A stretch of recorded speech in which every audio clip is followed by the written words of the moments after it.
EVM में घोटाला करते हैं तो 400 पार का तो इसीलिए कॉन्फिडेंस है। उस बैलेट पेपर की मांग करते हैं, बार बार बैलेट पेपर की मांग करते हैं ताकि बूथ कैप्चरिंग कर सकें। विकास करेगा वो सब एक है, जो भारत के खिलाफ बात करेगा उसका देश में कोई काम नहीं। लेकिन उन्होंने स्वास्थ्य पर, चिकित्सा पर, शिक्षा पर और यहाँ के रोजगार पर कभी ध्यान नहीं दिया। लगातार हालत खराब है, महंगाई बढ़ रही है, रोजगार के अवसर कम हुए हैं। अपन को कोई पहचानता नहीं था, लेकिन मोदी जी के लिए सलाम तो नहीं कर रहे हैं। जब किसी भी देश में जाते हैं ना, वो उनके लिए सलाम करते हैं।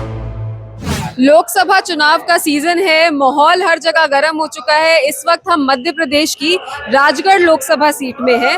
ब्यावरा में हम मौजूद हैं। यहाँ पे दिग्विजय सिंह लड़ रहे हैं कांग्रेस की तरफ से चुनाव और भारतीय जनता पार्टी की तरफ से रोडमल नागर जी जिंदाबाद जिंदाबाद जिंदाबाद।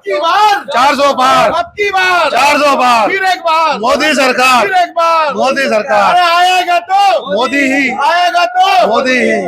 तो 400 पार का जो नारा है, जो मोदी जी भी और भारतीय जनता पार्टी के सभी सपोर्टर्स, लोग, मंत्री सब कह रहे हैं 400 पार। क्यों लगता है 400 पार इस बार भी जाएगा?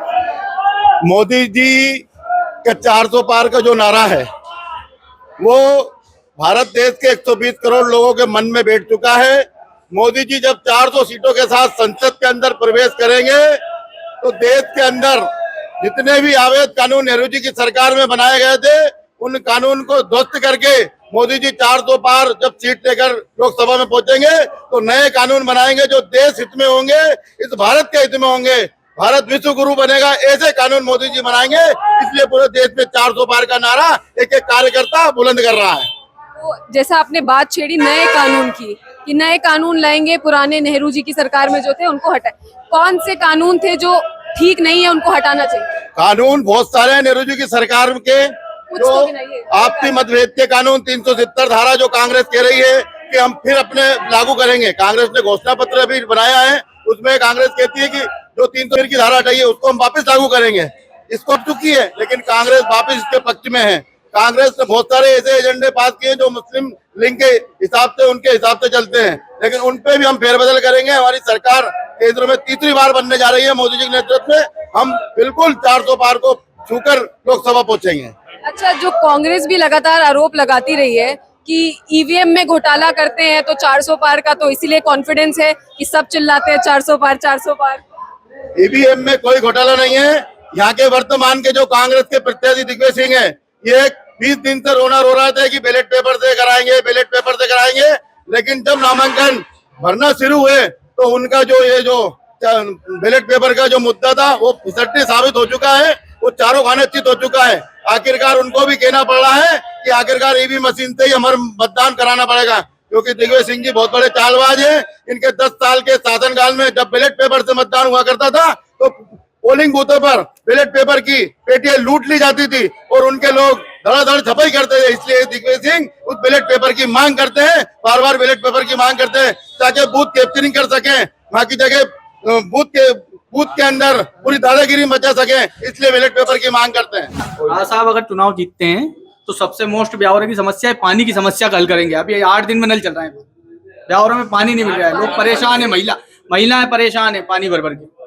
पानी की सबसे मोस्ट जिले के अंदर राय साहब ने इतनी तालाब नहरें बनाई थी, आज उनकी देखरेख नहीं हो रही, उनका जल स्तर नीचे चला गया। इस शासन ने देखरेख ही नहीं करे उनके नहरों को, तालाबों को। अब आपको बताएं हम कि जैसे शिक्षा में, शिक्षा का निजीकरण हो गया, शिक्षा का निजीकरण हो गया।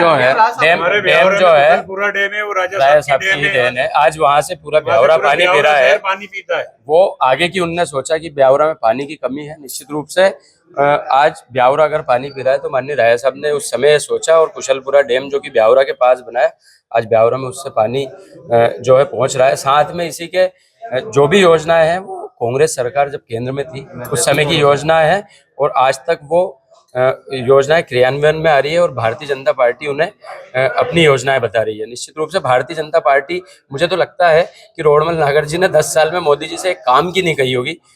तो यहाँ की जनता चाहती है कि एक ऐसा व्यक्ति जीत के आए जो पब्लिक की बात संसद में रखे और हमारी बात को प्रधानमंत्री तक पहुंचाए और संबंधित मंत्री तक पहुंचाए, ये हम चाहते हैं। माननीय दिग्विजय सिंह जी अगर जीतते हैं तो हमारा राजगढ़ जिले का कोई भी कोई भी व्यक्ति, चाहे वो उसका काम राजस्थान में पड़े, चाहे उसका काम गुजरात में पड़े, चाहे उसका काम इंडिया के किसी भी कोने में पड़े, राजा साहब एक फोन में काम करवा देते हैं। जबकि रोडमल जी है, उनका फोन ही नहीं उठाते हमारा, कभी न हमारा काम करवाया उनने आज तक, न कोई ऐसी व्यवस्था करवाई जिससे समस्या हल हो। तो हम तो राय साहब को जिताएंगे। सिर्फ उनका विकास किया है मैम, और किसी का मुद्दे क्या है इस बार? मुद्दे इस बार जो कांग्रेस के पिछले कार्यकाल में जो दिग्विजय सिंह जी यहाँ से मुख्यमंत्री थे, यहाँ तो लाइट थी, ना पानी था, ना रोड थे। और इस दफे हमारे जो शिवराज सिंह जी जो इतने टाइम से रही है, उन्होंने पूरा आज हमारे जिले में देखो आप, बड़े बड़े डैम है, कुंडालिया डैम है, आपका बांकपुरा डैम है, मोहनपुरा डैम है। यहाँ से हमारे यहाँ पानी नल जल योजना है। यहाँ आज पानी की समस्या नहीं है। पानी नहीं तो रात दिन हम पानी धोते थे यहाँ पे, रात में लाइट नहीं रहती थी यहाँ पे। किसान तो अभी भी परेशान है। क्या किसानों को लिए आज हमारे केंद्र से जो किसान सम्मान निधि मिल रही है, बिल्कुल टाइम पे आ रही है। बड़े बड़े डैम है, यहाँ से सिंचाई योजना चल रही है। और क्या, किसान यहाँ गेहूं की आवक देखो आप, मंडी में गेहूं, या पिछली दफे गेहूं देखने को नहीं मिलता था, आज गेहूं की भरमार है हमारे। अच्छा, व्यापारियों में ये एक बात चल रही है कि गेहूं की जो आपने बात छेड़ी, उससे मुझे याद आया कि वेयर हाउस जो है, रोडमल नागर जी ने अपने अपने लोगों को वेयर हाउस सौंप दिए हैं, और जो व्यापारियों के वेयर हाउस है उनमें अब उतना स्टॉकिंग नहीं हो पा रहा है। नहीं, वेयर हाउस को लेके मैं बताना चाहूंगा, आपको जानकारी अधूरी है। आपको जिसने भी बताया है जानकारी, वेयर हाउस क्या है, यहाँ का किसान पहले पलायन करता था, यहाँ पर खेती के नाम पर सूखा हुआ करता था। आजकल जमीनें लूटी जा रही सुनिए, हैं। आज पहले जो सिंचित रकबा था उससे 100 गुना सिंचित रकबा आसपास डैम बने हैं उससे हुआ है। उसके कारण किसान के खुद के वेयर हाउस है। किसान के पास जब फसल का उत्पादन ज्यादा होगा तो वेयर इतना कैपेबल हो गया है। वो हमारे मोदी जी की सरकार में वो इतना कैपेबल हो गया है। मोदी जी का नारा था कि किसान को लाभ का धंधा बनाकर, मतलब किसान को लाभ पर पहुंचाकर उनको समृद्ध बनाएंगे। ये मोदी जी, और गरीबी भी हटाएंगे। मोदी जी ने अभी लोकसभा में कहा कि भारत के अंदर 25 करोड़ लोगों को गरीबी रेखा से नीचे उठकर ऊपर आए। तो और हम उसके साथ एक बात और बताना चाहता हूँ, कांग्रेस के लोग यहाँ पर आए नहीं है, आपने भी आमंत्रित किया। ऐसा ही हमने रामलला, जब 22 जनवरी को रामलला जी की प्राण प्रतिष्ठा हुई तो हमने उनको आमंत्रित किया कि आप आओ, पधारो, राम जी का ये अपन सभी का। राम जी चुनावी मुद्दा थोड़ी है। नहीं, राम जी सबके, बिना राम के भारत के 120 करोड़, लेकिन ये कांग्रेस नहीं मानती है, कांग्रेस नहीं मानती है मैडम। मानती तो मैडम ने मना कर दिया कि 22 जनवरी को कोई कांग्रेसी अयोध्या नहीं जाएगा। एक भी कांग्रेस अगर अयोध्या गए हो माता टिकाने तो हमको बता दो आप। ये दिग्विजय सिंह जी भी नहीं गए।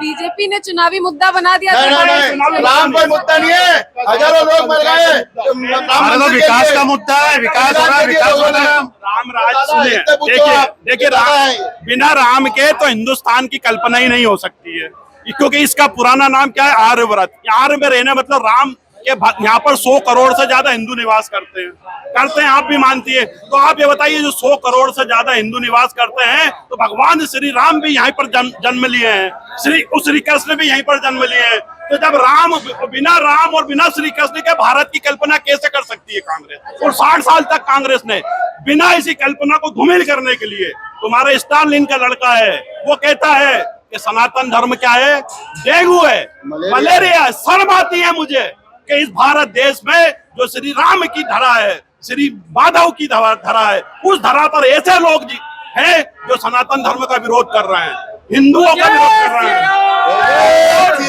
मैडम, मैं एक बात बता दूं, जो भगवान श्री राम की बात करेगा वही इस देश पर राज करेगा, भले ही वो किसी पार्टी का हो। अगर भाजपा श्री राम को लेकर चल रही है तो वो राम राज्य की स्थापना को अपना उद्देश्य बनाया है। उसका मुद्दा श्री राम है, उसका मुद्दा श्री कृष्ण है। जब राम जन्मभूमि बनाए हैं तो श्री कृष्ण जन्मभूमि भी हम बनाए। अभी थोड़ी देर पहले ही आप लोगों ने कहा कि श्री राम जो है चुनावी मुद्दा नहीं है। अब आप कह रहे हैं मैनिफेस्टो में है। मैडम देखिए, हमारे मैनिफेस्टो में सीए है, तो क्या ये सीए से क्या होगा? जो समानता आएगी। आज एक देश, विश्वनाथ मंदिर का अवलोकन किया हमने, महाकाल लोक बनाया। हम अब काशी विश्वनाथ बाम जो वहाँ की जगह यूपी में मंदिर है भोलेनाथ का, ज्ञान व्यापी मंदिर को हम लोग बनाने जा रहे हैं। ये सब चीज कांग्रेस को पसंद नहीं आ रही है कि भाजपा है कैसे इन लोगों का मंदिरों का जीर्णोद्धार कर रही है। जिन लोगों को, ठीक है, इससे आम जनता को क्या फायदा होगा? आम जनता को कैसे? अभी सुनिए मैडम, आपको पता है अयोध्या में सिर्फ 22 जनवरी को श्री राम जी का राम राज्य की स्थापना हुई। वहाँ की जीडीपी देखी है आपने? वहाँ का व्यापार देखा है? वहाँ पर अगर पहले 1 करोड़ रुपए, अयोध्या में आप जाइए मैडम, आप अगर नहीं गई हो मैं लखनऊ से हूँ, आप लखनऊ में, वहाँ पर व्यापार बढ़ा है। वहाँ पर जितने पहले दिए बिचते थे, अगर पहले 1 लाख दियो की दीपक जलाने के लिए जरूरत पड़ती थी तो आज अयोध्या के लोगों को फायदा हुआ। अयोध्या में भारत के लोग रहते हैं, मेरे अयोध्या की, यहाँ आपके मध्य प्रदेश की, आपके राज्य की, मध्य प्रदेश में बड़ा है। ऐसा नहीं, यहाँ से लोग जाते हैं, मान लो आवागमन के लिए, कोई अयोध्या जा रहा है, रास्ते में रुकेगा, यहाँ पे चाय भी पिएगा, पोहा भी खाएगा, कचौड़ी भी खाएगा, तो इसका व्यापार बढ़ा ना। तो सब व्यापार तो पूरे देश का बढ़ा मैडम, और पूरे देश में नहीं, माननीय मोदी जी ने अब तो सऊदी अरब में भी मंदिर बना दिया मैडम, बहुत ही खुशी की बात। उस देश में ऐसी कोई धरा नहीं रह बचेगी।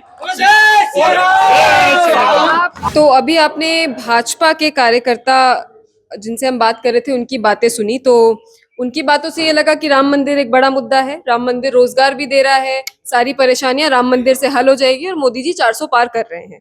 तो इस वक्त हम हैं कांग्रेस के कार्यकर्ताओं के साथ। दिग्विजय सिंह, जयवर्धन सिंह यहाँ पे मौजूद है ब्यावरा में कुछ मीटिंग के सिलसिले में और प्रचार के चलते। तो हम यहाँ लोगों से बात करते हैं कि कांग्रेस का माइंडसेट क्या चल रहा है अभी, क्या लगता है आपको, क्या मुद्दे हैं? पहले तो देखिए, यहाँ पे मुद्दों की कोई कमी नहीं है। यहाँ स्वास्थ्य, शिक्षा और रोजगार की बहुत कमी है, और पिछले 10 वर्षों में यहाँ के माननीय सांसद जी जनता के बीच में, पब्लिक के बीच में कभी नहीं रहे हैं, और उनकी सांसद निधि का जो पैसा है वो पब्लिक के विकास के लिए या क्षेत्र के विकास के लिए कभी खर्च नहीं हुआ है। उनका जो सांसद निधि का पैसा जो खर्च हुआ है वो उनके स्वयं के विकास के लिए खर्च हुआ है।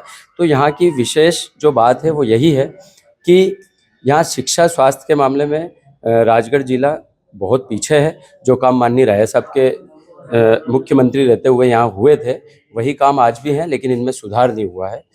यहाँ बहुत सारी समस्याएं हैं।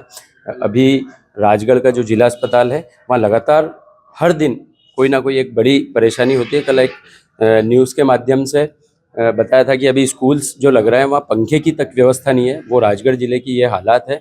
लगभग 20 वर्षों से भारतीय जनता पार्टी की प्रदेश में सरकार है, केंद्र में 10 वर्षों से सरकार है, और उन 10 वर्षों में यहाँ के सांसद जो हैं वो रोडमल नागर जी हैं, लेकिन उन्होंने स्वास्थ्य पर, चिकित्सा पर, शिक्षा पर और यहाँ के रोजगार पर कभी ध्यान नहीं दिया। साथ ही कभी पंचायत स्तर पर कोई भी काम उन्होंने नहीं कराया है। सिर्फ टैंकर और यहाँ यात्री प्रतीक्षालय उन्होंने बनाए हैं, जिनकी कीमत 30,000 40,000 रुपये और टैंकर की कीमत लगभग 1 लाख रुपए है, लेकिन पूरी निधि का पैसा उसमें खर्च किया। कोरोना काल में जब यहाँ लोगों को सर्वाधिक आवश्यकता यहाँ के एक जनप्रतिनिधि की थी, उस समय वो हमारे बीच में नहीं थे, और माननीय राय साहब दिग्विजय सिंह जी, माननीय श्री जयवर्धन सिंह जी हम लोगों के उस समय बीच में रहे। यहाँ लगातार पूरे जिले में ऑक्सीजन की व्यवस्था कराई, और हमारे हर अच्छे बुरे सुख दुख में हमेशा काम वो आते हैं। तो इसलिए माननीय राय साहब जो है इस क्षेत्र का विकास करेंगे। 5 वर्षों के लिए यहाँ की पब्लिक उन्हें चुनेगी, और यहाँ युवा, बुजुर्ग, महिलाएं सब कह रहे हैं कि राय साहब का अंतिम चुनाव है, और इस चुनाव में हम लोग पूरा उनके साथ कंधे से कंधा मिलाकर खड़े हैं, और लाखों से उन्हें जिताकर राजगढ़ से दिल्ली भेजेंगे। और हम लोगों को आवश्यकता है कि दिल्ली में एक ऐसा नेता हो जो विपक्ष में हो या पक्ष में हो, इस राजगढ़ जिले का विकास करा सके, बोल सके, संसद में हमारी बात रख सके। ऐसे नेता की हमें आवश्यकता है, इसलिए हम माननीय राय साहब को जिताएंगे, यहाँ की पब्लिक उन्हें जिताएंगे। एक सवाल है, आप क्या काम करते हैं? आप क्या काम? मैं तो छोटा सा स्कूल चलाता हूँ मैडम, स्कूल चलाते हैं? शिक्षा देता हूँ। कौन से कक्षा तक सर? 10वीं तक का। 10वीं तक का है, तो मतलब इंग्लिश मीडियम है, हिंदी मीडियम है, कौन सा बोर्ड है? बोर्ड हिंदी एमपी बोर्ड है। MP board. तो बच्चे कहाँ, मतलब आपका स्कूल कहाँ पे है? स्कूल यही ब्यावरा में। शिक्षा मुद्दा है? शिक्षा है, नई शिक्षा नीति के अंतर्गत मोदी जी ने अभी नई शिक्षा, आपने पढ़ा है, पूरे मोदी जी जैसे ही 400 पार होंगे, आपसे बात करेंगे, 407 सीटें आएंगी। 407 सीटें आने के साथ ही एक देश एक चुनाव और एक पाठ्यक्रम इस देश में लागू होगा, जो ये सारे व्यापारिक प्रतिष्ठान बना दिए हैं। स्कूल नहीं मैडम, गुरुकुल की स्थापना होगी। जब भगवान श्री राम बैठे हैं तो अब गुरुकुल, जब ये देश, पहले अपन पीछे जाएंगे कालांतर में, तो ये देश में मालूम है सबसे ज्यादा गुरुकुल भारत में हुआ करते थे। मगर क्या हुआ, अंग्रेजों का राज आया, क्योंकि अपन हिंदू बहुत सरल हृदय लोग होते हैं। अपन जो भी आता मेहमान जो हमारा आता है हमें जान से जान से प्यारा प्यारा होता है। पहले मुगल आए, फिर अंग्रेज आए, और ऐसे हमारे जो हिंदूवासी मतलब अपन क्या दिल के बहुत भोले होते औरंगजेब आए, हैं, हर बाबर कोई आए, लूट ले जाता है। कांग्रेस आ गई। तो ऐसे ही कांग्रेस राजा है। ये जो हिंदूवासी, और अभी इससे पहले जब हमने बात की कि हिंदू बहुसंख्यक 80% से ज्यादा आबादी हिंदुओं की इस देश में है, तो जो बाकी लोग हैं, क्योंकि है तो ये सेक्युलर देश ना, कि जिसमें सब मुसलमान तबका हो हमारे गया, भाई है, सिख हो, मानते हिंदू हैं हो, आपके? ईसाई हो, सभी के लिए कानून बना है। सीए क्या है मैडम, गलत गफलत में रख रही है काम। जो भारत में विकास करेगा वो सब हाँ एक है, मैडम जो भारत के खिलाफ बात करेगा उसका देश में कोई काम आप नहीं। लोगों के लिए भारत के खिलाफ बात क्या है? ये हमारे प्रधानमंत्री जी ने जो नारा दिया है, टुकड़े टुकड़े गैंग हो, कन्हैया कुमार चुनाव लड़ रहा है, ये कांग्रेस ने टिकट दिया उसको, कन्हैया कुमार दिल्ली में, ये टुकड़े टुकड़े करना चाहता है भारत के कन्हैया कुमार, आज दिल्ली चुनाव लड़ रहा है। ये कांग्रेस पार्टी है जो देश के टुकड़े करने वालों को उम्मीदवार बनाती है। ये दिग्विजय सिंह जी जो गौमात खाने की बात करते हैं, आज वो गौमात जो पूरे देश में कहते हैं कि लोग गौमात खाएं, वो दिग्विजय सिंह यहाँ चुनाव लड़ रहा है। ऐसे लोगों को कांग्रेस उम्मीदवार बनाती है। राम भक्त तो सिर्फ भारतीय जनता पार्टी में मिलेंगे तो देश की सेवा करने के लिए, भारत का उद्धार करने के लिए काम कर रहा है। ऐसे राम भक्त भाजपा में है, और आज भाजपा विश्व की सबसे बड़ी पार्टी बनकर जनता की सेवा करने के लिए तैयार है। भारत माता की से सांसद हैं, भाजपा वालों का कहना है कि जो भी हाईवे आप देख रही हैं, जो भी रोड आप देख रहे हैं, सब जो है रोडमल नागर जी ने ही बनाया है। ये जो बात है ना, रोड का है, रेलवे का काम है, ये इनका काम नहीं है, ये केंद्र सरकार का काम है। ये वो अपना श्रेय लेते हैं। ये इन्होंने तो एक काम तो दिखा दे। हमारे जो माधव राजगढ़ चैनल का पत्रकार है गौड़ साहब राठौर जी, उन्होंने कहा, उनका इंटरव्यू लिया था रोडमल जी का, और ये कहा था उनसे कि आप राजगढ़ जिले का अपने कार्यकाल का 5 काम करना दीजिए। सांसद महोदय रोडमल जी एक काम भी नहीं होता पाए उनका। उन्होंने कहा रोड बनवाए हमने रेल लाइन बिछवाई है, यात्री सीधे जाएंगे भोपाल यहाँ से बैठ के। उन्होंने कहा ये आपका काम नहीं है। तो मैडम मैं बता रहा हूँ कि रोडमल जी ने केवल अपना काम किया है। हमारे प्रधानमंत्री जी ने जो नारा दिया है, सबका साथ, सबका विश्वास और सबका विकास, अब उस नारे में सब लोग आते हैं, हमारे हिंदू भाई आते हैं, मुसलमान आते हैं, जो भी भाई है, हरिजन सब आते हैं। तो अब विकास हुआ कि नहीं ये सबका? मैडम अब आपने हिंदू मुसलमान की बात की, तो आप ये बताइए, अगर हम 80 करोड़ लोगों को अन्न दे रहे हैं। मैंने तो इसलिए बात की नहीं। क्योंकि ज्यादातर लोग कहते हैं हिंदू खतरे में है, कोई तो खतरे जब में इतने बड़े आबादी में खतरे में हो ही नहीं मैडम सकते। 20 साल कांग्रेस कहती है, हम नहीं कहते हैं। 20 साल से ज्यादा कांग्रेस नहीं कहती है। 20 साल से ज्यादा वो कहते हैं कि हिंदू खतरे में है, हिंदू खतरे में नहीं है, कांग्रेस खतरे में है, इसलिए वो कहना चाहती है। कांग्रेस खतरे में है। नहीं, हिंदू खतरे में है तो भाजपा के लोगों की तरफ से ज्यादा आता है। नहीं, आप क्या करते हैं? नाम क्या है सीधी सी बात है। नाम क्या है गिरिराज लवंशी जी। क्या करते हैं गिरिराज जी? जी मेरा सोशल वर्क है, और वर्क खुद में का क्या सेल्फ वर्क है। हाँ, सेल्फ वर्क है दुकान है मेरी। हाँ, खुद की शॉप है मेरी, निजी सेल्फ है। मैं सीधी सी बात करना, हमारा जो आपकी बार 400 बार का नारा है जो मोदी जी ने दिया है, इस बार हम 100% 400 बार के बाहर जाएंगे, और मध्य प्रदेश में 29 सीटें भाजपा के पक्ष में जाएगी। और आप देख रहे हैं, जब आप आए होंगे, आप बता रहे लखनऊ से, आप जब हमारे दिल्ली से आई हो। जी, आप जब हमारे मध्य प्रदेश में आप एंट्री मारी होगी, तो आपको चमचमाती हुई सड़कें नजर आई होंगी। वो पूरा विकास जो है कांग्रेस का विकास नहीं, हमारी 10 साल में बना है कुछ हाईवे? 14 साल में जो विकास है, 10 साल में यहाँ पर पहले सिर्फ गड्ढे थे दिग्विजय सिंह के शासनकाल में। दिग्विजय सिंह जब मुख्यमंत्री हुआ करते थे, तो गड्ढे में यहाँ पे ये बस वालों से पूछो, गाड़ी यहाँ के जो ली जा सकती थी। मैडम 6 घंटे लगते थे भोपाल जाने में। कांग्रेस के प्रत्याशी है दिग्विजय सिंह जी, जब वो मुख्यमंत्री हुआ करते थे तो रोड पे ये पता नहीं पड़ता था गड्ढे में सड़क है कि सड़क में गड्ढा है। और हमारे मुख्यमंत्री जी शिवराज सिंह चौहान जी हुआ करते थे, उन्होंने इतना विकास करा है कि आज चमचमाती हुई सड़कें में विधानसभा चुनाव में भी मध्य प्रदेश घूम रही थी, जी। यहाँ सड़कों की हालत अच्छी है, पर कई जगह अभी भी नहीं। हमारे विधायक जी ने बहुत काम किया। नारायण सिंह जी पवार वर्तमान में मंत्री है, उन्होंने हजारों करोड़ रुपए का विकास इस ब्यावरा विधानसभा में किया है, और वही काम हमारे रोडमल जी कर रहा है मोदी जी के नेतृत्व में।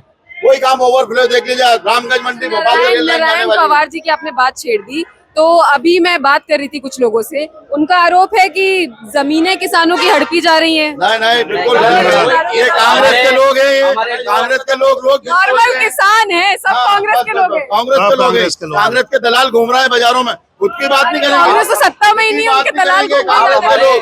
आप जानकारी लेना हमारे पवार साहब के बारे में, जितना विकास उनके कार्यकाल में हुआ, आज तक किसी विधायक ने कोई विकास केस नहीं है, और विकास उनको पुरुष के नाम से ही जाने जाते हैं वो। नाम की संज्ञा भी हमारे साथ होती है। राम मंदिर के नाम से चुनाव नहीं लड़ना चाहिए। ये भारतीय जनता पार्टी हमेशा राम जी के नाम पर चुनाव लड़ती है। चुनाव लड़ना चाहिए विकास के मुद्दों पर, चुनाव लड़ना चाहिए शिक्षा स्वास्थ्य के मुद्दों पर, चुनाव लड़ना चाहिए रोजगार के मुद्दों पर। लेकिन भारतीय जनता पार्टी लोगों को मुद्दों से भटका रही है। और जब भारतीय जनता पार्टी 2014 में सरकार में केंद्र में आई थी, उस समय इन्होंने 2 करोड़ रोजगार देने की बात कही थी, डीजल पेट्रोल के दाम कम करने की बात कही थी, 35-40 रुपए लीटर का, आपको भी पता है, उनके इंटरव्यूज है। 35-40 रुपए लीटर की बात कही थी, वो नहीं हुआ है। रोजगार की बात कही थी, अच्छे दिन की बात कही थी। आप बताइए, क्रूड ऑयल का रेट आज बहुत कम है, वहीं डीजल पेट्रोल का दाम कितना % टैक्स उस पर लगाया है, जीएसटी से बाहर डीजल पेट्रोल को रखा है। यहाँ की पब्लिक बहुत परेशान है। आपको मैं बताना चाहता हूँ कि यहाँ पिछले जब से भारतीय जनता पार्टी की सरकार आई है, किसानों को बिजली के मामले में बहुत परेशान होना पड़ रहा है। यदि किसी के और क्या मुद्दे हैं? देखिए, किसानों का मुद्दा जो है 10 साल में तो बहुत हालत खराब है। सबसे महत्वपूर्ण बात यदि हम करें तो अभी भारतीय जनता पार्टी ने जब विधानसभा में चुनाव लड़ा, उस समय गेहूं का दाम 2700 रुपये तय करने का उन्होंने निर्णय लिया था कि 2700 रुपये में हम गेहूं खरीदेंगे। लेकिन आज कहाँ 2700 रुपये में गेहूं खरीद रहा है, ये बता दें। और साथ में इन्होंने 450 रुपये में टंकी देने की बात कही थी, गैस की टंकी। आप बताइए कहाँ 450 रुपये में गैस की टंकी मिल रही है? में आ रहा है। राजीव गांधी जी जब प्रधानमंत्री हुआ करते थे तो राजीव गांधी जी खुद छाती ठोक कर मंच पर कहते थे कि मैं 1 रुपया भेजता हूँ, नीचे जाके वो 15 पैसे रह जाता है। तो ये कांग्रेस की सरकार हुआ करती थी, जब वो 15 पैसे नीचे पहुंचता था, सीधा का सीधा 85 पैसा कांग्रेस के लोग खा जाते थे। लेकिन आज मोदी जी की सरकार है, 1 रुपया अगर दिल्ली से डलेगा तो सीधा वो कंप्यूटर के क्लिक के माध्यम से किसान के खाते में आएगा। इलेक्टोरल बॉन्ड्स का मुद्दा सुना आपने? इलेक्ट्रॉनिक वोट का ये सब कांग्रेस कर रही है। कांग्रेस इलेक्टोरल बॉन्ड्स, कांग्रेस भी इन्वॉल्व है उसमें। कांग्रेस भी है, हाँ। कांग्रेस को भी फंडिंग मिली है, पर कितनी मिली है और भाजपा को कितनी मिली है? भाजपा कितनी बड़ी पार्टी है। आज देखो, हमारे 300 से ऊपर सांसद है, कांग्रेस के कितने हैं? कांग्रेस भी बड़ी ऑपोजिशन पार्टी है। थी, अब नहीं है, अब अब तो 40 से कम सीट आएंगी। इंडिया अलायंस का इतनी ज्यादा बड़ी फंड मिलेगा ज्यादा। मैडम दिग्विजय सिंह जी तो चोर है, राजगढ़ जिले की फैक्ट्री रावगढ़ जिले में ले रावगढ़ ही जाएंगे, वो या नहीं रहेंगे। कौन सी फैक्ट्री ले गए? कौन सी फैक्ट्री? जब वो मुख्यमंत्री थे ना, शुगर फैक्ट्री रावगढ़ ले गए हैं, वो राजगढ़ जिले की थी, अब वो कहा है रावगढ़। राजगढ़ जिले में तो अभी भी इतनी फैक्ट्रियां नहीं है। आपके रोडमल नागर जी ने क्या किया 10 साल में? फिर मैं आपको इसका जवाब मैं देना चाहता हूँ। आप कह रहे हैं कि कुछ भी फैक्ट्रियां नहीं है, मैं बता दूं आपको, ये पिछड़ा जिला था। यहाँ पर अभी भी इसमें पिछड़े जिले में इसकी अभी भी पिछड़े जिले में जब से हमारी 20 साल में सरकार बनी है, सड़क बिजली पानी की व्यवस्था हमने की है। अब हमारे मोदी जी ने 2047 में विकसित भारत बनाने की दिशा में ये जो जिला है इसको गोद लिया, और रामगंज मंडी लाइन इसलिए उन्होंने खुद ने फास्ट ट्रैक में लेके इसको दिया है। लगभग 2025 में यहाँ से हम भोपाल ट्रेन से जा पाएंगे, ये सपना था राजगढ़ जिले का। राजगढ़ में कोई रेल नहीं हुआ करती। पहला तो ये आवागमन के लिए साधन बना, सड़क बिजली पानी और आवागमन होने के बाद हमने जो बहुत सारी आप कहेंगे 100, 200, 500 बीघा जमीन हमने अलग आरक्षित कर रखी है, केवल काय के लिए, इंडस्ट्रीज के लिए। ये बिल्कुल अगली दिशा में लिस्ट में सिंह जी ने लूटा है। इतने बड़े लुटेरे हैं दिग्विजय सिंह जी। सत्ता में ही नहीं थे क्या? अरे सत्ता में थे, जब की बात कर रहे हैं। हमारा तो कांग्रेस प्रत्याशी एक ही कहना है, 7 मई को डिग्गी कहना मान ले, डिग्गी कहना मान ले, बस ये कहना है। अभी तो आए, अभी बोरिया बिस्तर बांध तो पहले 10 साल में कुछ नहीं किया, 26 साल में कुछ नहीं किया, 10 साल मुख्यमंत्री जिले को खा के कर गए, बंटा ढाल के नाम से पूरा बंटा ढाल हारेंगे और आप भी घूमो पूरा। अब तो भाजपा से इनको तो कहा जाता है, खैर व्यापारियों के फेवर में रहती है सरकार हमेशा, पर छोटे व्यापारी तो परेशान है। व्यापारी आज के टाइम पे नीति ने छोटे व्यापारियों को खत्म कर दिया बिल्कुल। बड़े बड़े उद्योगपति अडानी अंबानी के मॉल डल रहे हैं, जिससे छोटा व्यापार चौपट होता जा रहा है। आप बताइए, आज 2009 में 10 में भी जो है सोयाबीन का रेट 6-7 हजार रुपए क्विंटल था, आज 4,000 रुपए क्विंटल है। जबकि वहीं सोयाबीन का तेल की हम बात करें तो वो महंगा है, क्योंकि बड़े जो उद्योगपति है उनका फायदा ये सरकार कराती है। और किसानों का ये नुकसान कराना चाहती है। छोटे व्यापारी आज जीएसटी से परेशान है, छोटे व्यापारियों को बहुत सारी परेशानियों का सामना करना पड़ रहा है। और 2014 के बाद से आप मार्केट की स्थिति देखिए, लगातार हालत खराब है, महंगाई बढ़ रही है, रोजगार के अवसर कम हुए हैं, भाजपा वाले कह रहे हैं जीडीपी बढ़ रही है। देखिए जीडीपी का उन्हें फुल फॉर्म भी नहीं पता है, जो ये कह रहे हैं कि जीडीपी बढ़ रही है। उन्हें पता है कि जीडीपी का मतलब क्या है, आप उनसे पूछेगा कि जीडीपी का मतलब क्या है। कहानी ये है कि एक गरीब व्यक्ति गरीब होता जा रहा है और उद्योगपति व्यक्ति जो है वो अमीर होता जा रहा है। आप बताइए कोरोना काल में बड़ी बड़ी कंपनियों को कितने पैसों का मुनाफा हुआ और गरीबों को कितना नुकसान हुआ। लोग सड़कों पर पैदल चले, ऐसे समय को लोग भूलेंगे नहीं। और निश्चित रूप से इस चुनाव में ये जनता माननीय मोदी जी को, और मैं तो कहूँगा विशेषकर आप राजगढ़ में खड़ी हैं, ब्यावरा में खड़ी हैं, तो ब्यावरा और राजगढ़ की हम बात करेंगे। माननीय राया साहब को इस राजगढ़ जिले की जनता यहाँ से संसद में पहुँचाएगी और इस राजगढ़ जिले का विकास इस राजगढ़ जिले की जनता चाहती है। 2 बार माननीय हमारे रोडमल नागर जी को देखा है, वो पब्लिक के बीच में कभी नहीं रहे हैं। तो दिग्विजय सिंह जी अगर सांसद बनते हैं जी, तो क्या मुद्दे रहेंगे, क्या काम होगा, क्या लगता है? निश्चित ही विकास होगा। अगर राजा साहब यहाँ से अगर जीतेंगे तो निश्चित ही विकास देखिए होगा। यहाँ सर्वाधिक आवश्यकता स्वास्थ्य, शिक्षा और रोजगार की है। निश्चित रूप से राया साहब जो है बहुत आगे तक की सोचते हैं। तो इस पूरे एरिया में कोई फैक्ट्री कुछ ऐसा नहीं है जहाँ रोजगार, तो इसके बारे में कुछ ख्याल देखिए है? पिछले 20 वर्षों में प्रदेश में भारतीय जनता पार्टी की सरकार है, कोई रोजगार नहीं लगा। 10 वर्षों से केंद्र में भारतीय जनता पार्टी की सरकार है, इस जिले में कोई रोजगार नहीं लगा। और कांग्रेस की 15 महीने की जब सरकार आई तो निश्चित रूप से रोजगार के अवसर भी आना शुरू हुए थे। यहाँ पे मेडिकल कॉलेज का काम शुरू हुआ था, लेकिन आज वो भी ठप पड़ा है। कहीं ना कहीं युवाओं के साथ खिलवाड़ और छलावा करने का काम ये भारतीय जनता पार्टी करती है, ये हम सबको समझना है और इस चुनाव में इन्हें इस बात का जवाब देना है। आपके रोडमल नागर जी भी तो एक आधी फैक्ट्री डाल सकते थे, 10 साल तो उनको भी हो गए। उन्होंने रामगंज मंडी की रेलवे लाइन का निर्माण किया है ना, बहुत जल्दी 1 साल के बाद गरीब लोग भोपाल जाएंगे। रेलवे लाइन तो तब पास हुई थी दिग्विजय सिंह की सरकार में। पैसे तो अब आने लगे, अभी 650 करोड़ आए। पिछली बार सांसद जी ने 800 करोड़ दिलवाए। खेती ठोकने से काम नहीं चलता मैडम, भवन बनाना पड़ता है। कांग्रेस का काम खेती ठोकने का था, भवन बनाने का काम भाजपा की सरकारों ने किया है। ये काम भाजपा की सरकारों ने किया है। मोदी जो कहते हैं, मोदी जी ने मैनिफेस्टो में राम मंदिर बनाने का वादा किया हमने 22 जनवरी को किया। भारत की जीडीपी मैडम पहले 11 के बाहर थे, अब अपन अंडर 5 में आ गए। और मोदी जी ने कहा है कि 2028 के बाद भारत अंडर 3 में रहेगा। जीडीपी में अपन 3 G20 का सम्मेलन हुआ मैडम, यहाँ के बहुत कम लोग जानते होंगे। जहाँ पर G20 का सम्मेलन हुआ है, आप तो वहीं के निवासी हैं, तो क्या कुछ नहीं बढ़ा उससे? जब से मोदी जी आए। मैं आपको बताऊं G20 के सम्मेलन में जो जैसे यहाँ बोलते हैं टपरी डाल के जो लोग रहते हैं, हरे पर्दों से ढक दिया उन्हें, हरे पर्दों के पीछे ढक दिया कि बाहर के जो लोग आ रहे थे। अरे ढका इसलिए मैडम, उनका भी डेवलपमेंट होगा। ढकना किसी को ढकना कदम है एक विकास के लिए आगे। विकास के लिए गरीबी ढक दो। जैसे यहाँ राम राज्य की स्थापना होगी, मोदी जी 400 से ज्यादा सीटें लाएंगे, ये हिंदू राष्ट्र भी है।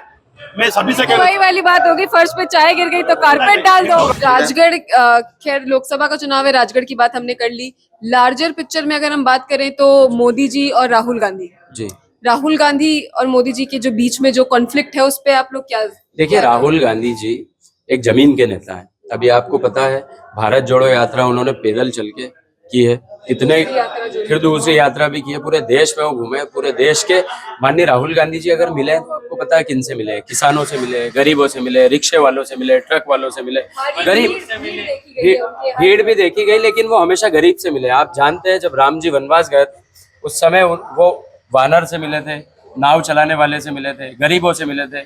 तो कहीं ना कहीं राहुल गांधी जी भी एक ऐसी ही दिशा में, उनकी सोच ऐसी है कि गरीबों का विकास हो। और माननीय मोदी जी को आप देखेंगे तो एक ही नज़र से आप उन्हें देखिए कि उनके जो पिक्चर्स आते हैं वो कभी अडानी जी के साथ आते हैं, कभी अंबानी जी के साथ आते हैं, बड़े बड़े लोगों के साथ आते हैं।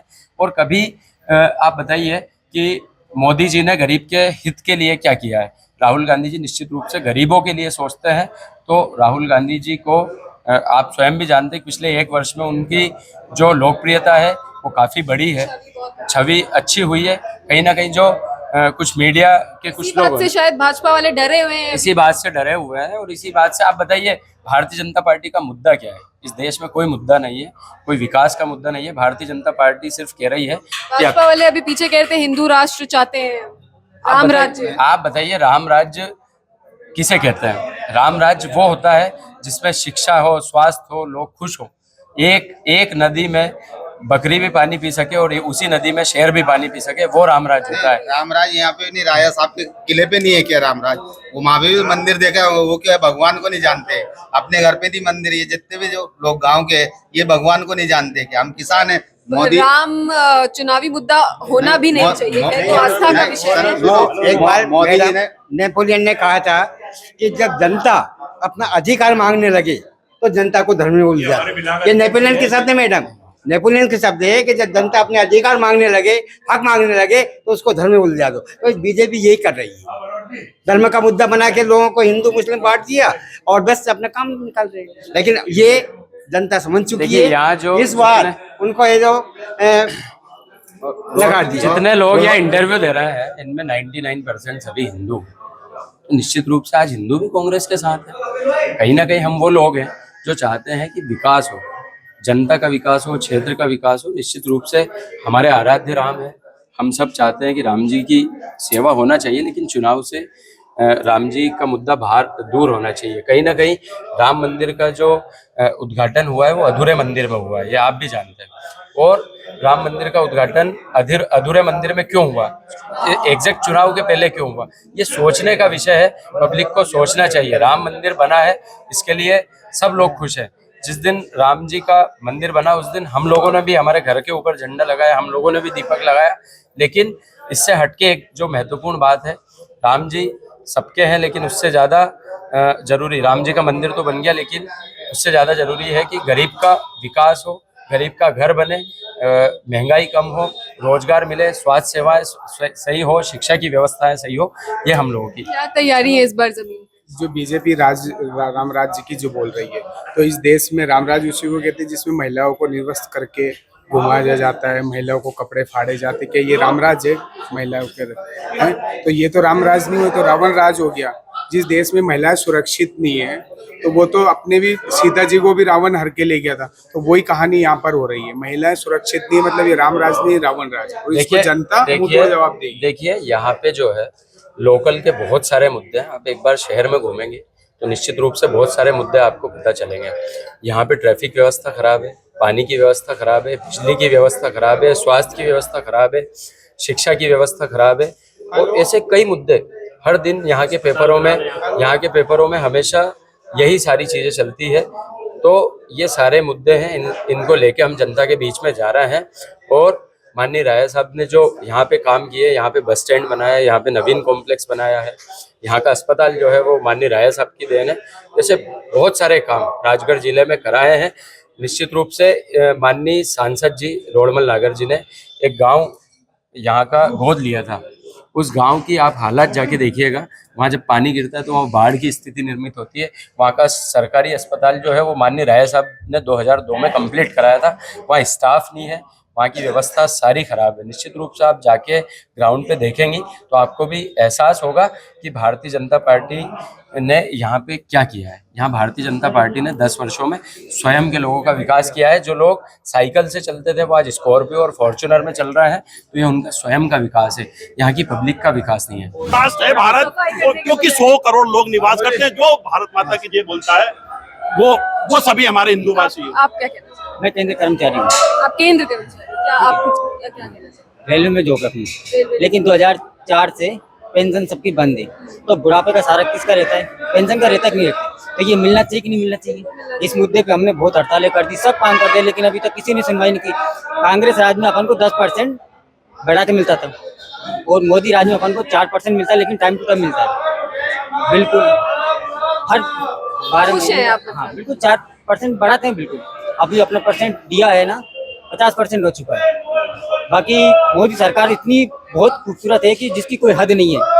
उन्होंने अपने देश के लिए क्या नहीं किया, अपन को कोई पहचानता नहीं था, लेकिन मोदी जी के लिए सलाम तो अपने मुंह पर है। जब किसी भी देश में जाते हैं ना, वो उनके लिए सलाम करते हैं। और जब पहले तो जब वो देश में जाते हैं अपने, तो उनने अपने लिए कितनी उन्नति कर दी। युवा बेरोजगार घूम रहे, आपने देखा ही होगा युवा बेरोजगार भी घूम रहा है कई जगह, जिनने फाइनल कर रखी है युवा बेरोजगार घूम रहा है। मध्य प्रदेश में तो नौकरियों में घोटाला भी बहुत निश्चित रूप से NHMT घोटाला, जिन परीक्षाओं में घोटाला, ऐसे कई घोटाला इनने किए हैं। देखिए यहाँ व्यापम घोटाला जब हुआ तो भारतीय जनता पार्टी की सरकार में हुआ, लेकिन जब से व्यापम घोटाला हुआ उसके बाद यहाँ घोटाले बंद नहीं हुए। यहाँ निश्चित रूप से अभी पटवारी घोटाला आपको जानकारी है, उसका नर्सिंग परीक्षाओं में इतने बड़े घोटाले होते हैं कि परीक्षा हो जाती है 3-3 साल रिजल्ट नहीं आता है, परीक्षाएं हो जाती है उसके 2 महीने बाद पता चलता है कि इसका पेपर लीक हो गया था। निश्चित रूप से प्रदेश में जो लोगों को, चूंकि नर्सिंग में बड़े घोटाले हो रहे हैं, यहाँ जो चिकित्सा शिक्षा है उसमें बड़े घोटाले हैं। यहाँ नर्सिंग की परीक्षा, क्योंकि नर्सिंग हर 3 साल हो गए सर, बहुत सारे जो बच्चे हैं अभी पिछले वर्ष यहाँ जो है कई बच्चे ऐसे थे जिन्हें कॉलेजों में एडमिशन मिल गया लेकिन उनकी एग्जाम नहीं हुई। तो ऐसे कई सारे मुद्दे हैं इस प्रदेश के, और इस राजगढ़ लोकसभा के भी बहुत सारे मुद्दे हर दिन अगर हम देखेंगे तो लगातार कई परेशानियां, यहाँ बड़े भ्रष्टाचार है, यहाँ बहुत सारी समस्याएं हैं, ये ग्राउंड पे समस्या है। निश्चित रूप से आज तक कोई आरोप नहीं लगा है मैडम, और रोडमल नागर जी के 10 साल के कार्यकाल में आप अनेकों जमीन के मामले हो, आप उन पर देख सकती है कि उनके ऊपर किस प्रकार से आरोप है। आप गांव में टैंकर दिए पानी के 30% से 50% कमीशन खाया है, प्रत्येक चाल देख लें आप, हर गांव में तो कमीशन खाया। बस ऐसे काम किए हैं जनता से जुड़े हुए, और जनता के विकास, गरीब तबके के लोग हैं उनकी आर्थिक सहायता, या गरीब लोग हैं जिनका बीपीएल कार्ड नहीं बना, उनका आज तक किसी का एक का भी कार्ड नहीं बनाया रोडमल नागर जी ने। ऐसे अनेकों काम है। 2 टर्म के सांसद रहे हैं वो, तो दूसरे टर्म में क्यों जनता ने वोट दिया? देखिए ये ऐसा है कि हो सकता है कि हमारे मेहनत करने में कोई कमी रही हो, हम उसको नकार नहीं सकते। देखिए लेकिन दूसरे बार में जो है के नाम पे दूसरी बार में जो है फोटो उनका नहीं बता रहे हैं, प्रत्याशी का राम जी का फोटो बता रहे हैं और मोदी का फोटो बता रहे हैं। गाँव जाके उनका फोटो नहीं बताना है कि रोड में दूसरे टर्म में जो है देश में एक अलग हवा थी, निश्चित रूप से उसका फायदा उन्हें मिला है, निश्चित रूप से उसका फायदा मिला। लेकिन अब ऐसा नहीं है, यहाँ पब्लिक समझती है, और निश्चित रूप से गाँवों में आप जाइएगा उनके साथ में, 1-2 गांव आप जरूर घूमिएगा, मेरा निवेदन है 1-2 गांव में आप घूमिए, उनसे पब्लिक बात करना पसंद नहीं कर रही है, वोट देना तो बहुत बड़ी बात है। कि आपके गांव में कितना काम किया है, आपके गांव में कितनी बार आए हैं, आपके गांव में जो गरीब छात्र होते हैं उनके लिए एडमिशन के लिए क्या मदद की है। आप उनसे पूछिए कि कोई हॉस्पिटल में एडमिट होता है तो सांसद जी ने, रोडमल नागर जी ने कितने लोगों की मदद की। आप ऐसे मुद्दे पर उनसे बात करिए, एक सवाल का भी जवाब नहीं दे पाएंगे वो। ये तो सब है ना, जनता बोली वाली है, जनता को गुमराह करने का विचार है इन लोगों का, और कुछ भी नहीं है ना। आपको पता, एक फौजी को मुंह में बट दे के वो वहां से ले आके आ सकते हैं अपने, बहुत बड़े, तो वो कुछ भी कर सकते हैं। लेकिन हमारा आपके द्वारा यही कहना है कि भाई हमें भी बुढ़ापे का सहारा दो, हमारी पेंशन चालू करो। भारत माता की जय। इनका कहना है कि कांग्रेस वाले तो आते ही नहीं है बात करने, दूर दूर ही रहते हैं। तो हम आम जनता से भी बात करेंगे, उनके भी मुद्दे जानेंगे, क्या लग रहा है इस बार चुनाव में, और बाकी लोगों से भी बातचीत करेंगे, पूरी सीट पे लोगों से बात करेंगे क्या है इस बार का समीकरण। दिग्विजय सिंह उतरे हैं मैदान में, रोडमल नागर जी को 10 साल हो गए, इनकम्बेंट हैं, तो क्या लगता है इस बार चुनाव में, लोकसभा चुनाव में क्या बदली होगी, नहीं होगी, या रोडमल नागर जी फिर वापस आएंगे?